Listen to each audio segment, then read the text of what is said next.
Ana lamini cɛ fara muso ka denmisɛnnin mabakɔrɔ Elhadji Gujulu Kamara y'an sigilen kunnafoni bala kɛnɛ kan an fari fununen an nisɔndiyalen don grand que sabu n'an sigira nin kɛnɛ kan min ye kunnafoni di kɛnɛ don k'a da kan maa minnu b'u sigi k'a lamɛn k'a daminɛ an ka marayɔrɔ fɔlɔ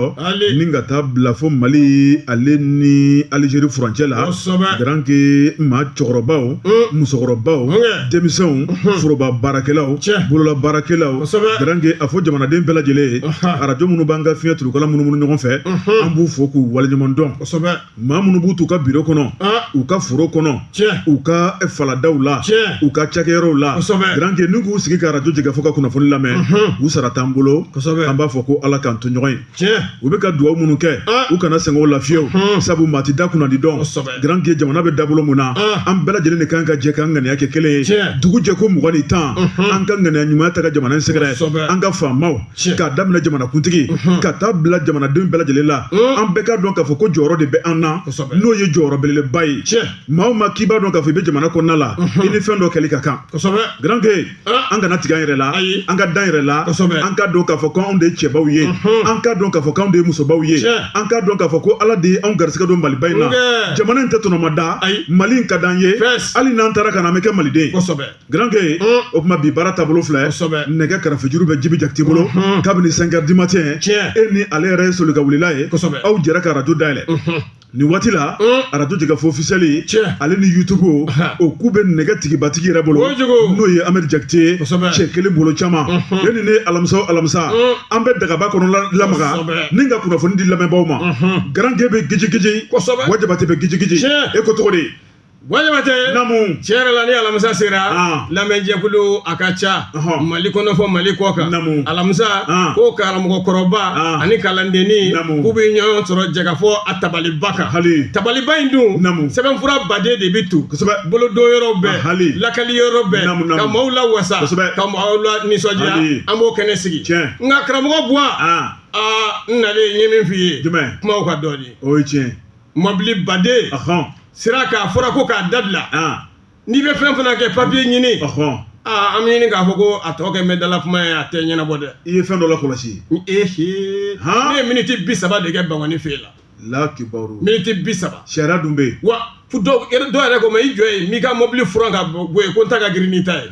o fɔra n ma Mali taabolo ye dɛ kosɛbɛ sariya sɔsɔ darakɔrɔbɔli o ye Mali taabolo ye grand que Bamako mairie délégation spéciale de bɛ yen ale ye yamaruya ta grand que a bɛna san 1 sɔrɔ ko jama kɛnɛ n'o ye kɔɲɔ kɛnɛ ye mobili man ka tɛmɛ 5 kan sariya de ko ten ko ni mobili tɛmɛna 5 kan ko lakanabaw o tuma kɛnɛ b'olu bolo u k'u lajɔ kɔɲɔkɛ ni kɔɲɔmuso k'u labɔ mobili kɔnɔ ni ka taa n'u ye sariyaso la grand que k'u ye sariya kan sɔsɔ nka o kuma min fɔra a bɛ ka kɛ wa a tɛ ka kɛ tɛ ka kɛ dɛ n'a dun tɛ ka kɛ lakanabaw bɛ yen min ye sariya tabaw bɛ yen grand que o kuma sigi ka fɔ o ye damu ye a ka ko in ka lajɛ sabu n'i ye jamana in lajɛ ka sariya ɲuman ta grand que o bɛ an ka jamana in kɔnɔ maa de b'anw ladege sariya tali la anw tɛ maa ladege nka sariya in k'a lawaleya n'o ye application ye Mali kɔnɔ o ye ko wɛrɛ dɛ o tuma n ka hakili t'o la n'a dun bɛ k'a fɔ k'a fɔra ko min kana kɛ an kana sɔn o kɛli ma an ka jamana ɲɛmaaw bonya maa minnu y'u hakilina ta ka bila an kɔrɔ ko sɛba tɛ fɛnjugu yɛgɛyɛgɛ k'a k'a den kɔrɔ an ka sɔn an ka ɲɛmaaw ye an ka daw la an ka tugu kɔ an k'u bonya o de bɛ jamana jɛ dɛ tiɲɛ dɛ o tuma nin y'an donkan ye cortège y'a cɛ hippodrome na ka Bangoni cɛ ci u nana tɛmɛ jɛgɛfɔ de da la a filɛ dɛ an ye pɔnpɔn mɛn k'an to sanfɛ o tuma nin kuma in bɛ jamana ɲɛmaaw kɔrɔ an bɛ taa ka na Jabate an ye an donkan di maaw ma yaasa maaw bɛ sigilanw ta dɔw ka taa atelier kɔnɔ dɔw ka to yirisuma la dɔw bɛ bitigi la ka to arajo kɔrɔ ko jɛgɛfɔ k'a bɛna kunnafoni dabɔ o tuma kɛnɛ a b'i bolo grand que ma foyi fɔ ni tiɲɛ tɛ joona ne bɛ n bolo don bolo ɲɛ fɔlɔ bɛ bɔ ni min ye grand que o de ye info 7 ye sɛbɛnnikɛla grand que a ko min ye jamana masakɛ kɔrɔ n'o ye Elhadji Ibrahim Boubacar Keita ale fatura grand que ale ka pankuru sanni ko kuma ale ni sɔrɔsiw ka kɛlɛkɛminɛnw sanni ko kuma sɛbɛnnikɛla ko kiiri kɔni a dakolon cira kabini tarata don grand que kiiri tɛ kɛ kiiri mun kɔfɛ o kɔni kɛra ni ka jaabiw bɔ ka di i b'a ye k'a fɔ jalakitigiw jotigiw kulu bila u ka jalaki minɛn kɔnɔ min ye jotigiw ye ni kulu fana bila u ka jo minɛn kɔnɔ grand i b'a ye k'a fɔ bɛɛ lajɛlen farala ɲɔgɔn na sɛbɛnnikɛla ko a ko min ye nin jugement ye n'o ye nin kiiri kɛrɛnkɛrɛnnen ye i b'a ye k'a fɔ cour d'assises spéciale grand n'ale tun kɛnɛ sigilen bɛ cour d'appel de Bamako la i b'a ye k'a fɔ kalo caman nin baara in a munumunu salo kɛra a ko n'i ye kɛnɛ in yɛrɛ lajɛ min ye président de chambre à la cour suprême du Mali o tun ye Bamasa Sisoko Bamasa grand i b'a ye k'a fɔ jamana ye danaya d'a kan ni a ka tiɲɛ fɔ a ka kankelentigiya grand nin ko in o kuma yirala k'a fɔ ale de bɛ se ka baara kɛ sɛbɛnnikɛla ko a ko président Bamasa Sisoko kɛrɛfɛ maa minnu wɛrɛ bɛ ni danaya taara ka d'o kan grand n'u bɛ wele ko conseil i b'a ye k'a fɔ o ye Banjugu Fofana Amadou Touré Hassana Dolo Zakaria Kanté ni maa naani grand ninnu bɛɛ lajɛlen conseiller cour d'appel de Bamako la i b'a ye k'a fɔ maa kelen ko man di olu taara ka sigi ɲɛmaa kɛrɛfɛ jango kiiri ka walanwalan ɲɔgɔn fɛ sɛbɛnnikɛla ko a ko dossier fila tun bɛ tabali kan n'o ye avion sango dossier ale ni kɛlɛkɛminɛnw sanni dossier sɛbɛnnikɛla ko a ko n'i y'a lajɛ min ye kɛlɛkɛminɛnw ye wari min fɔr'o ko la miliyari 69 miliyɔn 187 ani 70 ni ɲari sɛbɛnnikɛla ko min ye avion sanko n'o ye président ka avion ye miliyari 21 miliyɔn 42 ni 170 ani ɲari sɛbɛnnikɛla ko a ko n'i ye ni sɔngɔ fila lajɛ majɛ mun bɛ yen ni o kan ka walanwalan wari taara yɔrɔ min fɛ o de ye miliyari 30 ye sɛbɛnnikɛla ko a ko ɲininkaliw taara ka se ka maa jalakibagatɔw sɛgɛrɛ grand bɛɛ lajɛlen ta fɔ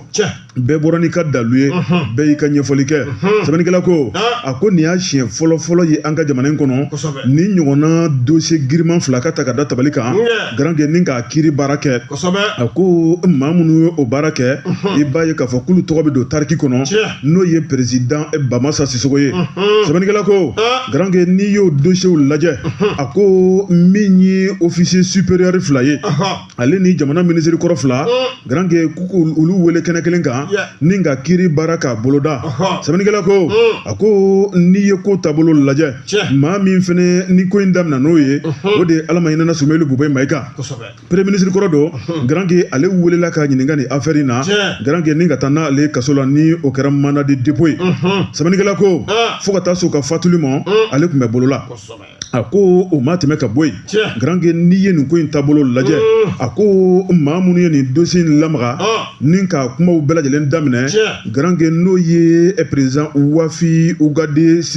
Sise i b'a ye k'a fɔ ale kɔni ye nin ko in daminɛ grand n'ale ye cour suprême ale président kɔrɔ sɛbɛnnikɛla ko a ŋunuŋunu a n'a ɲagaɲaga olu cayara waati k'a yira k'a fɔ maa jumɛn b'i to yɛrɛ ma ni k'i damaga nin ko in na sɛbɛnnikɛla ko a ko maa wɛrɛ fana bɛ yen grand n tana kan ka fɔ maa min kun o de ye docteur Fatoma Tera sɛbɛnnikɛla ko Fatoma fana y'i da don nin ko in na grand y'a ɲuguɲugu n'a ɲagaɲaga cayara k'a yira k'a fɔ nin dossier ye dossier vide ye o kuma mun na a b'i damaga la i b'a ye k'a fɔ maa caman kɔni wulila ni ka funufunu wuli sɛbɛnnikɛla ko maa wɛrɛ fana bɛ yen n'o ye procureur général de la cour suprême ye Mamadou Timbo fana affaire ta grand kumaw cayara mun na nin dossier in bɛ taa nin dossier in ko banna ka ban a kɛra affaire classée o kuma a ye nin ko in bila an ka tɛmɛ ni ko wɛrɛ ye sɛbɛnnikɛla ko o kuma ko bi ko jo dira ni maa saba ma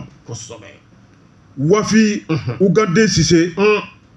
ancien président de la cour suprême ale ni l'acteur président de la cour suprême docteur Fatoma Tera ale ni Mamadou Timbo procureur général de la cour suprême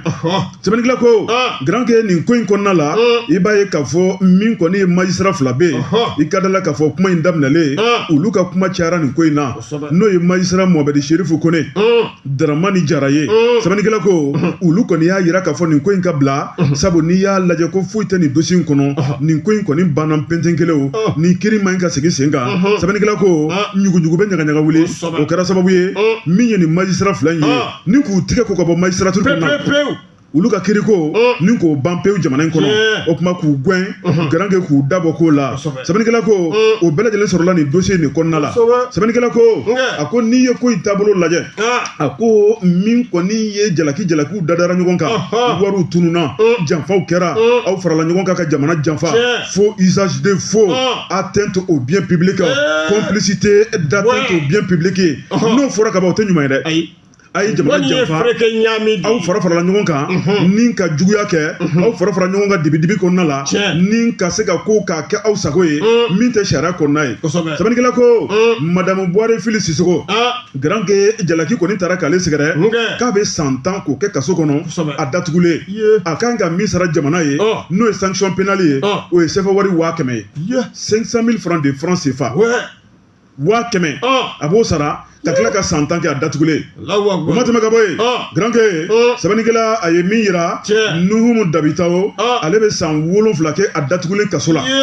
a bɛ min sara jamana ye o ye sɛfɛ wari 60,000 n'o ye 300 000 francs CFA sɛbɛnnikɛla ko Sidi Mohamed Kayansi Amadou Kouma Nun Kouma Soumaïla Jabi Musafu Ben Barka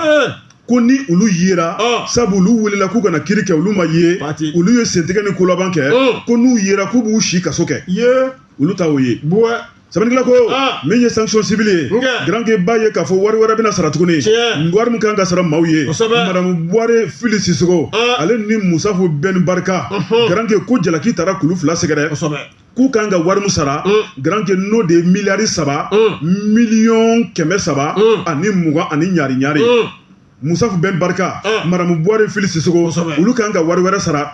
jamana ta kɔfɛ marché ko in na miliyari 3 miliyɔn 300 ani 20 ani ɲari sɛbɛnnikɛla ko o kuma o ye wari mun ye o de ye min ye remboursement ye k'a sababu kɛ baara kɛcogo juguya ye n'o ye jamana kuntigi ka avion sanni ko ye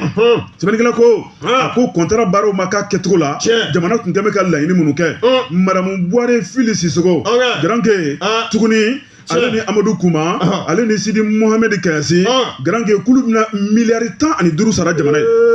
miliyari 15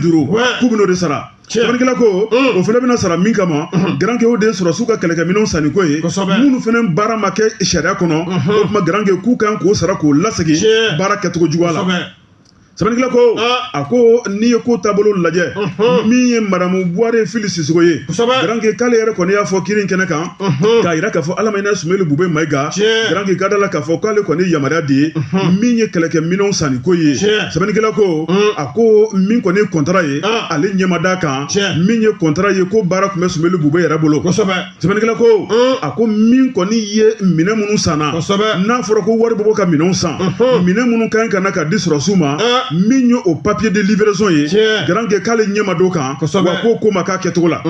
sɛbɛnnikɛla ko a ko min ye général Darabo ye n'o ye Darabo Musafu ye sɛbɛnnikɛla ko ale kɔni y'a yira k'a fɔ kiri kɛnɛ kan o tuma ko min kɔni ye minɛn minnu fɔra k'u sanna ka di olu ma k'a kelen ale bolo ma don a kɔrɔ ko minɛnw sanni ko kuma grand que k'a kuma fɔra da kɔnɔ k'olu yɛrɛ kuma y'a mɛn olu kulo y'a mɛn nka k'a fɔ nin ye minɛn nin olu bolo k'o ma kɛ o ma kɛ sɛbɛnnikɛla ko a ko hali bi bɛ ko min na o ma ban grand que n'i y'a lajɛ i b'a ye k'a fɔ maa wɛrɛ fana kumana n'o ye Usumani Buhari ye ale ye Guyo Sari olu ka ciden mun tun bɛ kɛnɛ kan o tuma o fana y'a yira k'a fɔ min ye minɛn minnu fɔra k'a sanna o tuma k'a ma fourni armement sɛbɛnnikɛla ko grand que n'i ye kow taabolo lajɛ i b'a ye k'a fɔ jalakiw dadala ɲɔgɔn kan jalaki minnu bɛ n'a ka gere waati dɔ la a yirala k'a fɔ min ye sɛbɛn wari miliyari 25 ye o tuma ko jamana kun kan k'o sara Guyo Sari ye sɛbɛnnikɛla y'a yira k'a fɔ kiri jaabi bɔra ni min ye i b'a ye k'a fɔ min kɔni ye jalakibaatɔ ye u kelen o kelen miliyari 10 k'u b'o de sara Guyo Sari ye sɛbɛnnikɛla ko grand que kuma wɛrɛ bɛ yen kulo kɛrɛbɔsigi a ko n'i y'a lajɛ tuguni kiri in bɔra ni mun ye a ko min kɔni ye gilet pare-balles ye ni o ye sɔrɔsiw ka minɛn dɔ ye a ko u y'o fana facturé grand que ka da la k'a fɔ 130,000 n'o ye 650,000 ye sɛbɛnnikɛla y'a yɛrɛ k'a fɔ o sɔngɔ lakika yɛrɛ o kelen o kelen 250,000 n'o ye 50 ye a kelen o kelen k'u ye 80,000 u y'o sɔrɔ o kan a kelen o kelen kan o ba yirikaw de commandera sɛbɛnnikɛla ko o ma tɛmɛ ka bɔ yen mobili dɔ fana bɛ yen grand que a yirala k'a fɔ ko mobili o tuma sɛbɛnnikɛla ko k'o sɔngɔ o ye miliyɔn 50 ye nka ko n'i y'a lajɛ u ye surfacturation min kɛ o ye 120 millions million kɛmɛ ani million 20 k'a sɔrɔ mobili yɛrɛ san wari kelen o ye million 50 ye k'u ye million 70 fɛnɛ sɔrɔ o fɛnɛ kan sɛbɛnnikɛla ko grand ke kuma min bɛ ka fɔ o fɛnɛ bɛ ka nalen n'o ye sudati ye sɛbɛnnikɛla ko sudati n'o ye sɔrɔsiw ka sudati pɛri ye o tuma k'u y'o fɛnɛ kelen feere 6,000 sudati kelen n'o ye 30,000 francs CFA sɛbɛnnikɛla ko n'i ye sudati yɛrɛ sɔngɔ lajɛ k'a kelen o kelen ko 600 5,000 ani 400 u y'o kelen kelen de sɔrɔ sudati kelen kelen o sudati min fɛnɛ commandera o ye sudati Bayirika de ye sɛbɛnnikɛla ko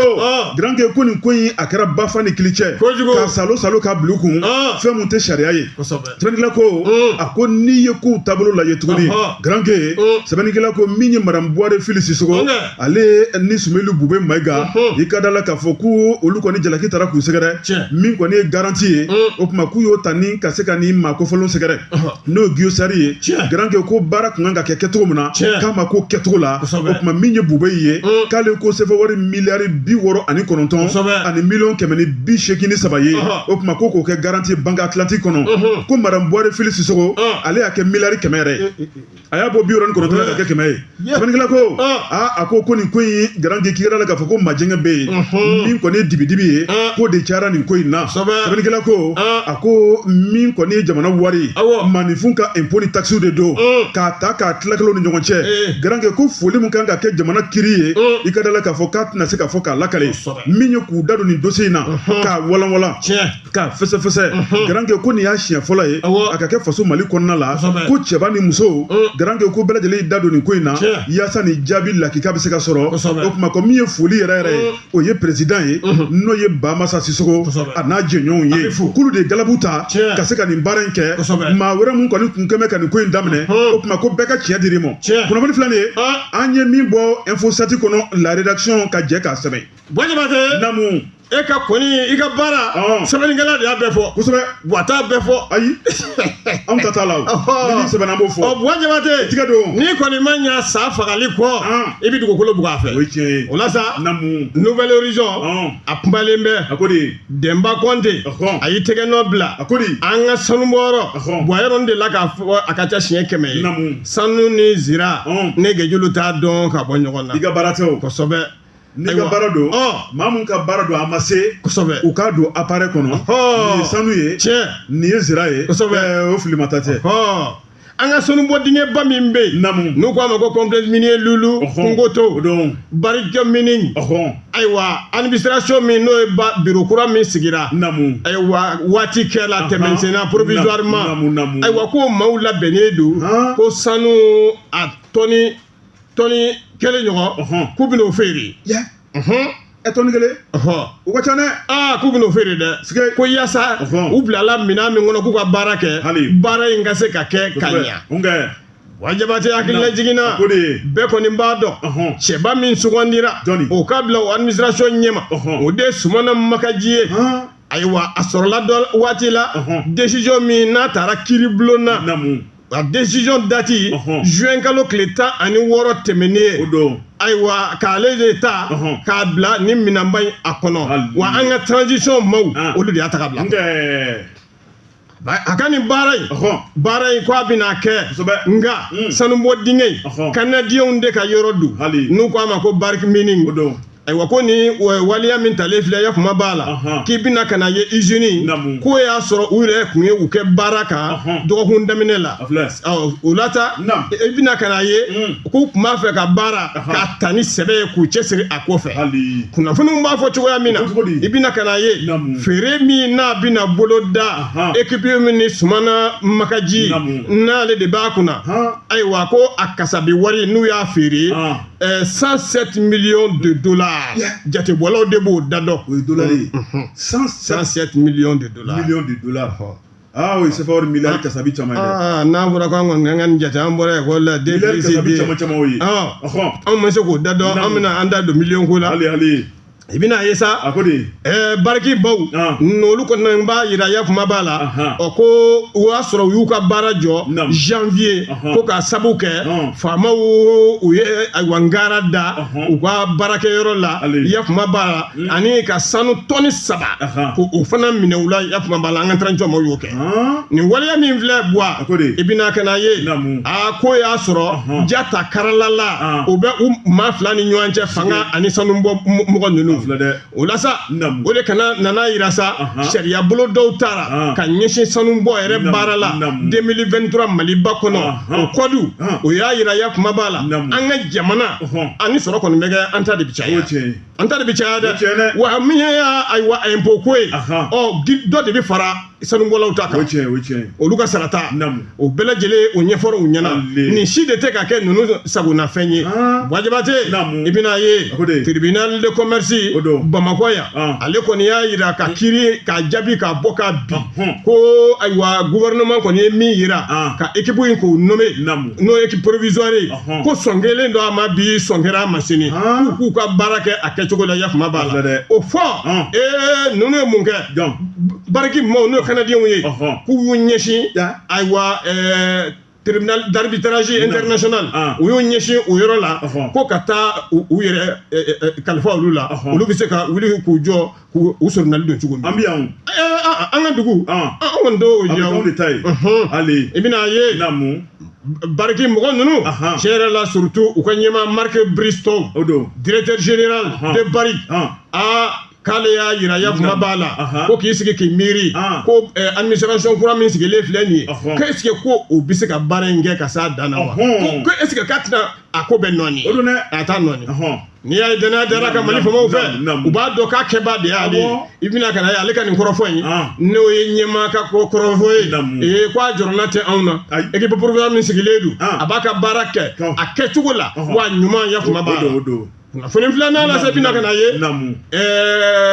u ka wulikajɔ la sanubɔyɔrɔ min filɛ ka kofɔ buwa yɔrɔ filanan bɛ yen ko a n'o de bɛ se ka suma k'u b'a fɔ o ma ko mine de Carlin k'a bɛ Nevada o kɔrɔfɔ i bɛna ka na ye wulikajɔ mankan min kɔni filɛ nin sanubɔ ko la gouvernement ani Canadiens ninnu ɲɔgɔn cɛ u b'u yɛrɛ sɛgɛn de wulikajɔ min kɔni bolodalen filɛ nin i bɛna ka na ye sanubɔ ko la san 2025 u ye décision min kɔni da u bɛ tɛmɛ a fɛ fo ka taa se yɔrɔ min n'i y'a ye an ka gouvernement kɛ bɛ k'i da de yɔrɔ in a lakurali ko la n'o ye permis ko ye dɔwɛrɛ tɛ ko ye an bɛ panko ɲuman de ɲini n'i panko kɛ ka tɛmɛ yakuma b'a la kotigi kan i bɛ 2 kɛ anw tɛna na 2 kɛ fiyewu o de la an y'an sigi k'an da de dɔɔni ka mɔgɔ ninnu k'u jate minɛ o la sa bariki mɔgɔw u kɔni y'a ye yakuma b'a la u ka kunnafoni ko la ka ɲɛsin Maliba la i bɛna ka na ye ko parmi ayiwa bariki tun ye yɔrɔ in ta k'a ko k'a ba nɔgɔya u bolo fiyewu ko u ka expatrié caman bɛ yen olu tun bɛ baara kɛ u bolo ayiwa sanubɔyɔrɔ in kɔnɔna la k'olu ye jamana bila ko ye Bugurijɛ yɛrɛ de taara ka Congo olu nɔfɛ ka sabu kɛ n y'o de fɔ mankan min n'o u bɛ fan 2 u ni ɲɔgɔn cɛ Wajabate sanubɔko in kɔni na an tɛ n'an sigi yakuma b'a la ko maa ka n'i ɲɛnajɛ an na k'an ka fɛn ta ten ka taa an tɛna jɛn n'a ye sɛbɛnfura an y'o de fɔ a bɔra Nouvelle Horizon kɔnɔ Demba Konte a ka sɛbɛn maanifin t'i ka kini daga sigi maa wɛrɛ ka na daga nɔfɛ la sira nin ye ne bɛ n tigɛ don maa min ye sɛbɛnni kɛ a tɔgɔ ye ko Abdurahmane Dugure marakakɛ a ka kalimu ka di Garange a ko min ye foroba wari ye ni jamana ɲɛmɔgɔw ma wuli k'u jɔ ni Asimu ma maafa bese ta Garange hali bi dɔw kɔni bɛ jafarinya la ni ka k'u sago ye k'u da maraka o tuma ko foyi tɛ bɔ a la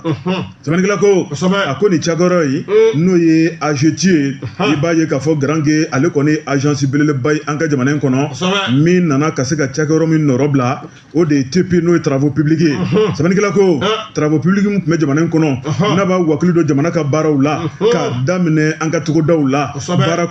kumaba caman bɛ i b'a ye k'a fɔ travaux publics tun b'a wasa dɔ la ni bɛɛ lajɛlen b'a dɔn dala surunyala tɛ TP sɛbɛnnikɛla ko o de yɛlɛmana k'o kɛ AGT ye sɛbɛnnikɛla ko o AGT ye Garange ko yɛrɛ sɛmɛnen bɛ yɔrɔ min na o ye masakɛ yɛrɛ kɛrɛfɛla ye masakɛ bulon la Kuluba Garange a baaraw bɛ kɛ kɛcogo minnu na a wariw bɛ don da minnu fɛ o tuma k'a bɛ jalatigɛ masakɛ yɛrɛ kɛrɛfɛ sɛbɛnnikɛla ko a finman n'a jɛman masakɛ bulon b'a bɛɛ lajɛlen kalama nka masakɛ kɛmɛ ka dana ta ka da maa minnu kan Garange ni masakɛ yɛrɛ ma wuli k'a jɔ k'u bɛ cuwa tiɲɛ ta ka las'a ma dɛ an bɛ don min na ko bi Garange b'a ye k'a fɔ nin baara min bɛ ka kɛ dɔw kɔni bɛ AGT yɛrɛ kɔnɔ baara kɛcogo juguya la olu kɔni y'u damasiyɛn Garange ni ka se ka gundo k'a labɔ kelen kelen k'a sababu kɛ u ka kalifa tɔrɔlen bɛ sɛbɛnnikɛla ko mun ni mun de bɛ yen min ye foroba wari min tara ka d'u ma o tuma k'u ka baaraw kɛ an ka togodaw la Garange b'a ye k'a fɔ ko wariw tɛ ka don a donda fɛ wari kan ka don donda lakika min fɛ k'u bɛɛ lajɛlen b'o dɔn ko wari a bɛ ka kɛ yɛrɛsagokɛ ye min ka d'u ye o b'o kɛ u kan ka min sɔrɔ u b'o ɲini k'o bilo kun sɛbɛnnikɛla ko de bɛ ka kɛ a ye tɔgɔ fɔ kɛ a y'a yira k'a fɔ n'i ye Sebugu lajɛ n'o bɛ Segu gun kan Garange k'u ye terrain vide dɔ san min ye sɛfɛ wari $100 ani $50 ye k'u kun tɛ terrain yɛrɛ sanni na a ɲati tɛ yen a t'u ka programme yɛrɛ kɔnɔ nin waati la o tuma terrain langolo $100 ani $50 ye n'o ye 150 millions francs CFA sɛbɛnnikɛla ko o ma tɛmɛ ka bɔ yen k'u ye bâtiment dɔ fana jɔlen san $100,000 ye sɛbɛnnikɛla ko o tuma ko bâtiment sanna mun de kama programme na ko sanni kun t'a la sɛbɛnnikɛla ko o tuma ko n'i y'a lajɛ wari mun donna nin fila da fɛ ko kun kan ka kɛ mago wɛrɛ ye mago minnu bɛ programme kɔnɔ wa mago minnu bilalen bɛ ka makɔnɔni kɛ Garange k'u ye nin kɛ sariya kan sɔsɔ belebeleba ye sɛbɛnnikɛla ko o ma tɛmɛ ka bɔ yen n'i ye AGT lajɛ projet minnu nana wari minnu tara ka d'u ma Garange b'a ye k'a fɔ k'a kasabi ka ca fo k'a dama tɛmɛ sabu ko baara in a bɛ kɛ ni projets ye sɛbɛnnikɛla ko a ko n'i ye ko taabolo lajɛ Garange b'a ye k'a fɔ nafolo dɔ bila olu ka bolo kan ka tɛmɛ waati tɛmɛn'o la n'o ye sɛfɛ wari $14 miliyɔn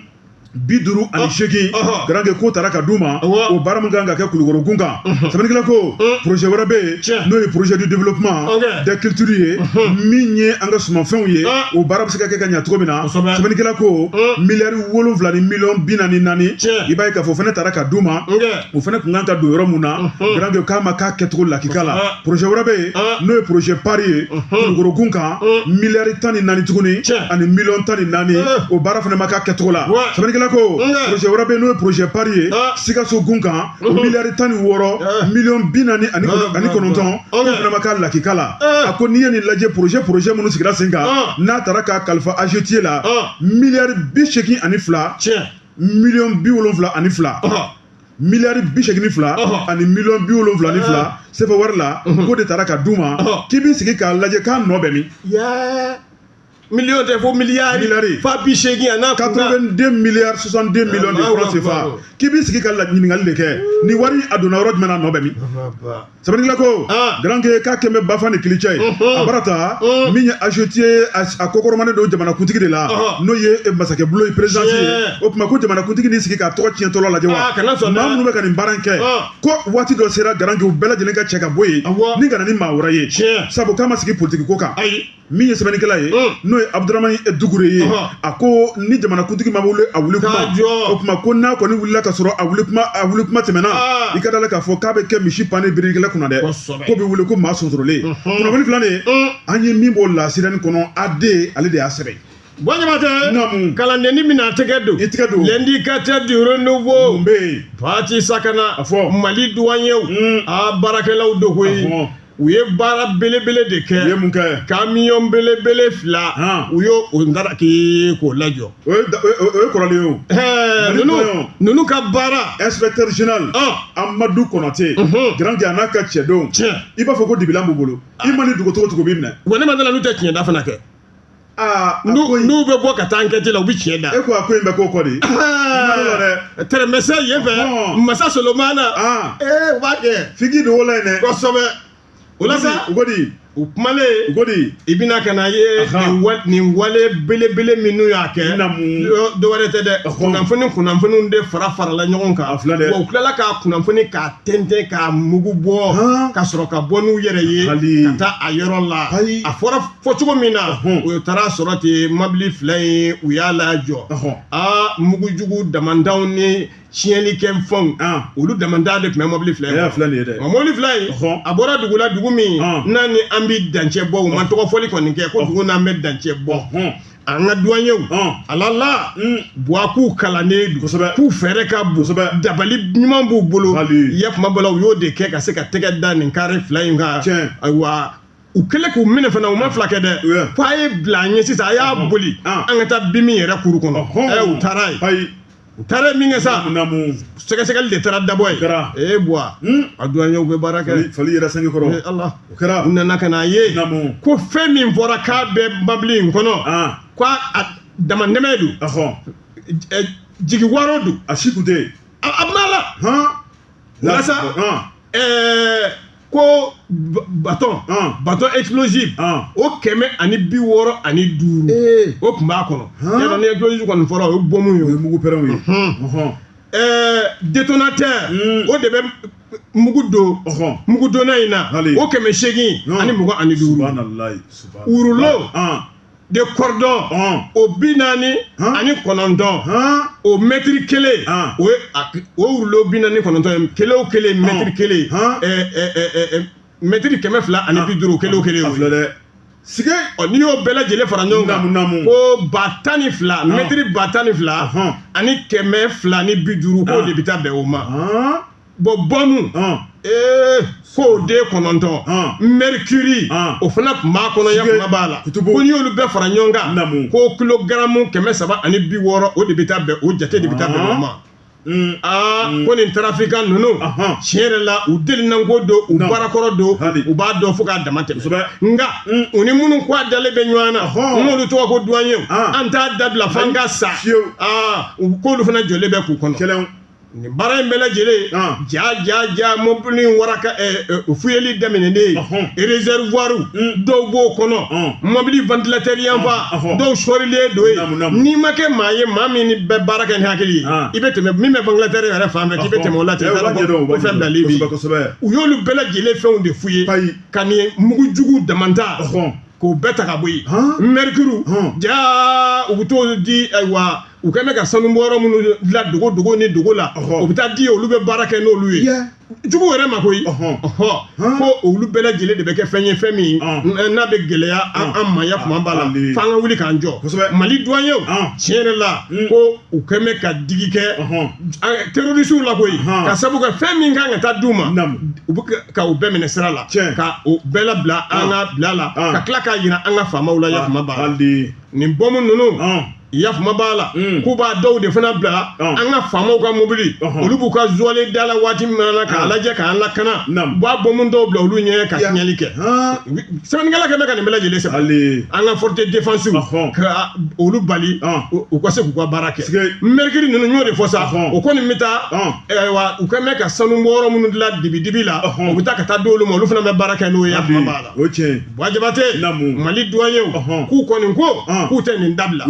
ka directeur kamina nana kana bila u kunna k'a bɛ ka baara kɛ cogo a bɛ ka baara kɛ ten nka u sɛbɛnnen don fan min fana la an ka finance o ministre so yakuma b'a la k'o fana ka dɛmɛ ni dɛmɛ k'o fana b'a la kosɛbɛ o tuma ko tɛgɛrɛba k'a kan ka fɔ mali douaniers kun sabu u bɛ baara min na u bɛ jamana baara la l'éducateur nouveau ale ka kuma don Granke, Ali bi bɛ ko minnu ma ban le soir de Bamako maa min ye sɛbɛnni kɛ a tɔgɔ ko madame Samake Saran Suwadu Tarawele min ye Gafure Suwadu i b'a ye k'a fɔ Granke a kɛn bɛ ka kalimu ta a ko min ye ni lamɛrikɛn in ye ni o ye lieutenant colonel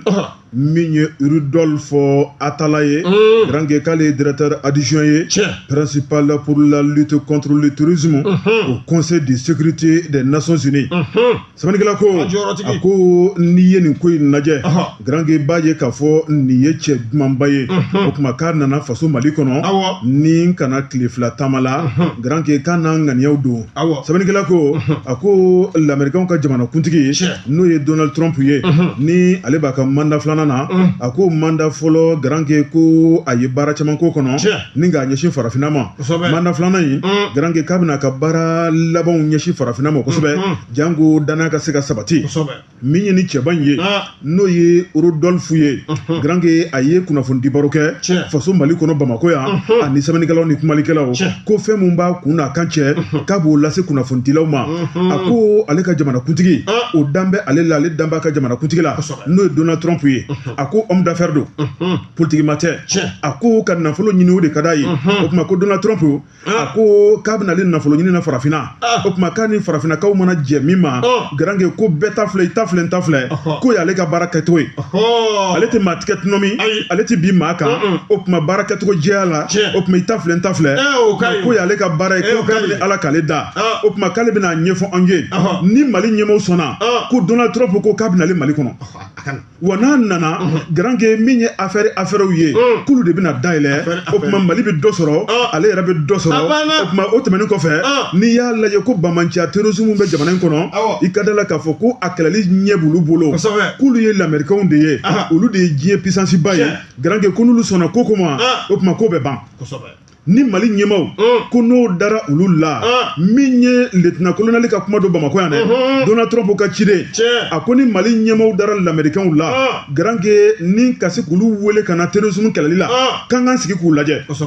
k'olu t'u dafa mugu jalan na n'a ɲigiji t'u da kɔnɔ o kuma ko ni olu nana Mali kɔnɔ ko terroriste kan bɛ ka min tiɲɛ Mali ye k'olu y'o dɔn k'o ban ko k'a daminɛ jamana kɔrɔn fɛ ka na bila fo jamana tilebiyan fan fɛ ko jamana maraboloten bɛ yen bamanci ninnu tɛ yɔrɔ mun na o kuma k'olu bɛ l'Amérique jamana la olu kɛ bɛ k'u sigi k'a bɛɛ lajɛlen kalan kɛ k'a ban ni Mali ye danna dɔw kan nin ko in kan ka si latunu cogo di ka Mali danbe ani Mali ka hɔrɔnya k'o sigi Malidenw ma o kuma ko Mali k'a bɛ Mali ɲɛmaaw de bolo min ye lieutenant colonel ye a y'a yira k'a fɔ grand gué ka da la k'a fɔ jarajɛkulu dɔ bɛ yen n'o ye alliance des états du Sahel ye ɲininkalikɛlaw y'a ɲininka k'a ka hakilina di a ko awɔ olu m'o ye juguya la o a ko min ye jamana saba ye u bɛ AES sigi tuma min na grand gué k'u y'a sigi ni hakilina kelen ye jamana saba bɛ se ka lakana sabu bamanciya wale bɛ yen o kuma ko n'u sera ko kɛcogo la a ka kuma bɛ mun yira n'an sera kɛcogo la o kuma ko nin bɛna kɛ tɔn belebeleba de ye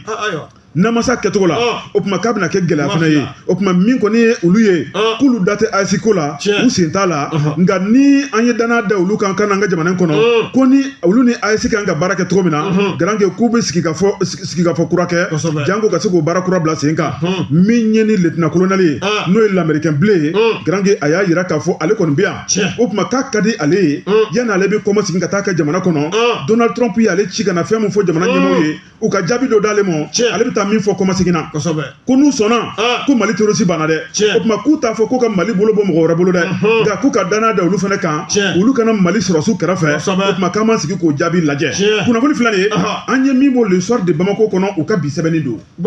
naamu ndomble denmisɛnnin min fa n'a ye fugulabilentigi natɔ ye a b'a senfa biri l'indicateur de renouveau a kumana cercle de l'enfoli la commune de Jigiya de colonie a ko bagabagali tun bɛ k'u sɛgɛrɛ wa jatigɛ wale maaw fɛ ko di bon an bɛna kuma in kan n y'a f'i ye cogo min na l'indicateur de renouveau o de kuma kumalen b'a kan Dumuyakɛ ka sɛbɛnni don yɛrɛ ka kuma la ko ko kana ko a ɲɔ ɲalen tɛ u ka yɔrɔ la dɛ ko jɔrɔlenba de don i y'a kuma b'a la cercle yanfoli la ko bandiw k'u bɛ motow yɛrɛ de la ko kɛrɛnkɛrɛnnenya so ko a da bɛɛ lajɛlen kulo kan u mɛn de Jigiya de colonie ani bolo futa ko kunnafoni b'a fɔ cogoya min na banbanci ninnu ko u yera ya kuma b'a la maaw fɛ u bɛ moto la buwa k'u armelen de don lourdement armé k'u bɛ ka moto ta ka zɔle da dugu ye o a ba kɔfɛ yan fan fɛ maaw y'u ye Yakuma b'a la ba kɔfɛ yɔrɔ la yɔrɔ min n'u b'a fɔ ko Sirimana commune de Garalo k'u ɲɛsinnen don Bayanfan in fa Bawule yanfan in fɛ Yakuma b'a la mais banbanci ninnu tiɲɛ yɛrɛ la k'u tor'o la ka n'u jɔ o dugulamɔgɔw k'u ka ɲɔgɔn ye kɛ cɛ b'u la koyi ne kɔni o ɲɔgɔn kɔni o fɔ ne ɲɛna ne k'u ka loi de fɔ maaw ye ni ne kɔni b'o la ni ne ka boli fɔ min ka teli min ye u dun ko kɛlɛkɛyɔrɔ la boliba fɔlɔ Keyita y'a ɲagami o tiɲɛ ye dɛ karamɔgɔ o y'u sigi ka ɲɔgɔn ye kɛ ni dugulamɔgɔ ninnu ye k'u ka fɛn cogoya bɛɛ fɔ ka tila ka kangari gwɛlɛn da cɛw do koyi a ko an filɛ ka ɲɔgɔn ye ni fiɲɛni bɔra maa min da maa min ko cɛncogi cɔ k'a fɔ faamaw ye k'anw de bɛ nin yɔrɔ in na Keyita y'a ɲagama ye marifa man ɲi bɛɛ y'i kɛ Seku n tɛ siran Garanke marifa daburu ma jɔ i la kosɛbɛ n'o tɛ bi ko i siran naamu u kɛlen ka nin fɔ k'a ban tuma min pewu u y'u yɛrɛ ta ka don kungo kɔnɔla fɛ o de la sa dugulamɔgɔw olu ka jɔrɔna k'o yira Yakuma b'a la maa kɔni ko k'u bɛ nin yɔrɔ in na k'ale k'a fɔ k'an ye ɲɔgɔn ye kɛ k'i b'i fa baw fɛ dɛ ko b'i fa u seginn'o kɔ sa ka t'u dogo dugu ninnu kɔfɛla fa la ala la dugulamɔgɔw olu siranna kosɛbɛ ko faamaw k'a lajɛ u k'u magɛn joona Yakuma b'a la dɛmɛ o ka wuli k'u sɛgɛrɛ Yakuma b'a la dugu in filɛ nin ye dugu in u delila ka taa jatakarala wuli a dugu in na waati tɛmɛnenw na min kɛra ye olu y'o ye o siranya b'u la u t'a fɛ a dɔ wɛrɛ ka kɛ donc ko nin ko in k'u ka wuli k'u jɔ a fɛ yaasa olu bɛ se ka kalan cogo min na ko affaire à suivre kosɛbɛ Garanke o kuma sɛgɛnnafiɲɛ bɔ u bɛ kɔmɔsuruku kan ja an bɛ taa Jibi fan fɛ kunnafoni tɔ kɛn bɛɛ dɛbɛdɛbɛ ye an bɛ tila ka segin ka na ta ko filanan inchallah o don ma kɛnɛ a b'i bolo sɛbɛnfura min Garanke n taara nana datigɛli wɛrɛ t'o la n bɛ fanali maa min ye sɛbɛnni kɛ a tɔgɔ ko Kali Alhaldi sɛbɛnnikɛla Garanke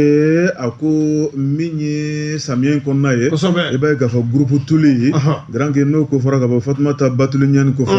sɛbɛnnikɛla ko a ye laada lakile dugubila o ka fisa ni laada wuli ye sɛbɛnnikɛla ko Garanke min ye Mopti ale marabolo tɛmɛnen ye a y'a ka minɛnw cɛ ni k'a ɲɛsin Kayi ma n'o y'an ka marayɔrɔ fɔlɔfɔlɔ ye sɛbɛnnikɛla ko boli kuma o ka fisa ni sen ka di ye n'i y'a lajɛ waati tɛmɛnenw la sanji ale ka nali kɛra sababu ye ni ka masiba ni tiɲɛni minnu kɛ dugu kɔnɔ Garanke ka da la k'a fɔ ko dingɛw labɔbaliya a caman bɛ ta ka tɛnku olu la sɛbɛnnikɛla ko min ye jiboli siraw ye collecteurs ni caniveaux ye olu mun sɔnsɔnnen bɛ bɔgɔ ni ɲama ni mana la ni k'olu labɔ Garanke janko ji bɛ se ka tɛmɛ ka ɲa i b'a ye k'a fɔ madame Fatumata Batuli Ɲani k'a ka ŋaniya filɛ nin ye ka se ka jamana ɲɛmɔgɔ k'u dɛmɛ u ka fasoden ɲumanya baara la o tuma ko bɛɛ lajɛlen k'i ta kɛ jamana ko la o tuma ale jɔyɔrɔ ni ale ka kɛta ye fɛn min ye sɛbɛnnikɛla y'a yira k'a fɔ o tɛna to kɛbaliya la a ko ni maa min ye ɲuman ta k'i ka jamana sɛgɛrɛ Garanke k'i y'a k'i yɛrɛ ye sabu jamana ale y'an bɛɛ lajɛlen ta ye wa ɲininen don an bɛɛ lajɛlen fɛ tile bɔ ka taa fɔ ko sukura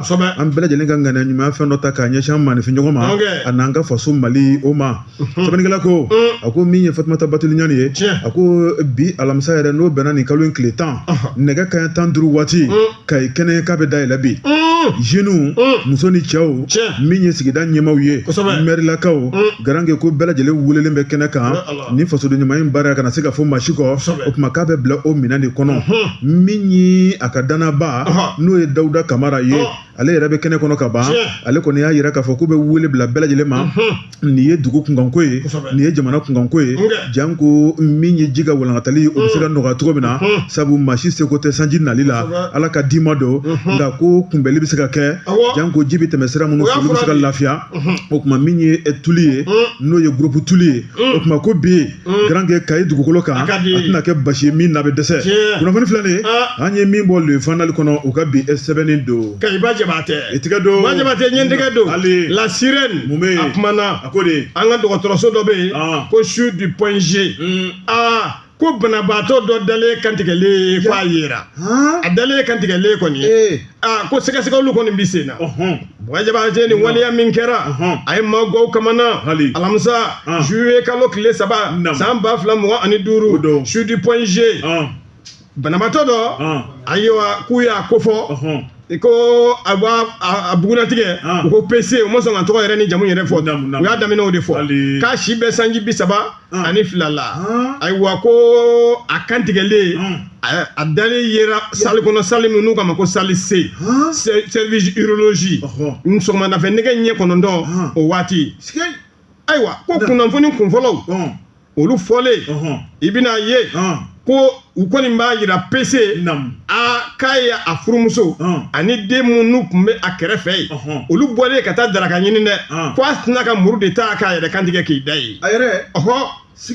bɛ salle min kɔnɔ min fana b'a kɛrɛfɛ n'o ye banabaatɔ ye o ka bana degun o tɛ se ka fɛn seereya a tɛ se ka fɛn lakali a tɛ se ka fɛn fɔ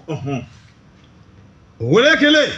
kantigɛlen kɔni cɛ dalen o yera ayiwa u kɔni bɛ k'o de kofɔ u y'u jigi da min kan n y'o de fɔ sisan o tɛ se ka foyi lakali o ka bana degun b'o bolo sisan baara kɔni bɛ service mɔgɔw bolo n'o ye police nationale ani ayiwa direction de l'hôpital o ɲɛmaaba yɛrɛ o fana ye finitigi ye médecin légiste k'u kɛn bɛ ya kuma b'a la gendarmerie maa don dɛ k'u kɛn bɛ ka enquête ko k'a dayɛlɛ kuma fɔlɔ min kɔni bɛ ka fɔ n'o ye kantigɛli ko ye o de bilalen bɛ ɲɛfɛ k'a yɛrɛ kantigɛ k'a bila mais k'a fɔ ko maa wɛrɛ nɔ don ayi o tɛ ka fɔ fɔlɔ dɛ o directeur général sur du point G médecin colonel de la gendarmerie ko a kɔni bɛ k'a ko sɛgɛsɛgɛli k'a kɛ ani police nationale maaw u fana bɛ ɲɔgɔn kan u bɛ k'a ko ɲɛɲini ni jaabi min bɔra a la k'u n'o ɲɛfɔ an ye DD ka sɛbɛn don. Grange tuguni ne bɛ n tigɛ don Mali flash maa min sɛbɛnni k'a tɔgɔ ko Sidi So fulakɛ Grange a ko an ka taa Tingole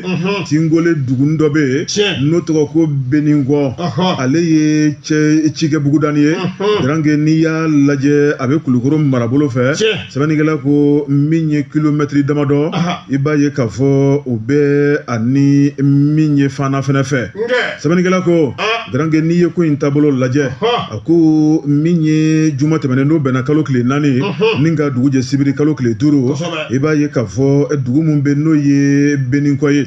a ko min ye yen dugudenw dɔ bɛ yen olu ka kɔɲɔ tun bɛ sen na Grange kɔɲɔ m'a fɔ ka ban maaw bɛ bɔ fan bɛɛ lajɛlen kɔnɔ ni ka ɲaga dabɔ fɔliw bɛ kɛ dumuniw bɛ tobi sɛbɛnnikɛla ko a ko min ye jama olu b'u ka nisɔndiya la tuma min na min ye sibiri juma ka dugu jɛ sibiri la sɛbɛnnikɛla ko Grange min kɔni ye bamanci dɔ ye ale filɛ ka sɛlɛku mɛlɛku ni ka don dugu kɔnɔ Grange ni ka taa ɲami ɲagakɛlaw la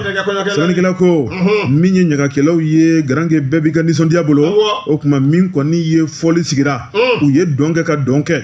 min kɔni ye dumuni o nana bɔ tuma min na sɛbɛnnikɛla ko maa ko fɔlen n'o ye ni bamanci terrosi ye Grange yana bugunatigɛ bɛ dɔn ale kɔni sina ka girin ka da kini tasa kelen kan ni ka sin k'o salo ka tɛmɛ n'o ye min ye kini bɔyɔrɔ ye Grange hali samani ma don a la u y'a yira k'a fɔ n'i ye nin girintɔla tasa kelen kan a na kɛ ni kɔngɔ b'a la sɛbɛnnikɛla ko a kelen a taar'i sigi kɛrɛfɛ ni ka kini tasa kelen k'a ci waraku kan maa 4 maa 5 maa 6 o bɛ dumuni mun kɛ a kelen y'a kɛ pa sɛbɛnnikɛla ko kini tasa kelen dunnen Grange min b'an ka don furu la n'o donna